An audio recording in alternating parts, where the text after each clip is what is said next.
Emir. Ne настроениең жоқ? Bir жаққа барып келдің бе? Bankka barsam jaman nerke tiyişti da. Bankka неге бардың эле? Не жұмыстап бардың ага? Kreditke iPhone alayın dedim ele. Çerez bank beret eken da. Har qanday dokumentlerdi alıp gel deyt. Şu bankты өртөөрсөм mi? Банктар деген ошондой болот. Ошентип ар кандай документтерди алып кел деп жиңетет да. Өрттөгүң келип атабы? Өрттөгүн эмне кыласың, эй?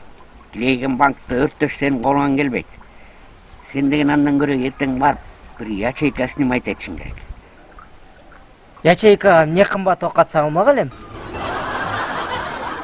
Ячейка деген эмне салмак элең? Aka кайсы кымбат окатың салмак элең? Жок кылам деп атпайсыңбы сен? Банктарды жок кылышым керек деп жиң келип атпайбы? Сен базарга барып туруп свежий балыктан 4 алып, свежий жумурткадан 4 алып, ошо ячейкасына салып коюп туруп анан 4 айга жок болуп кетсең, өзүнөн өзү сасып, чирип жок болушат дегилер. Неге 4 айга жоголуп кетишим керек? 4 айга эмнеге кетем дейсиң да?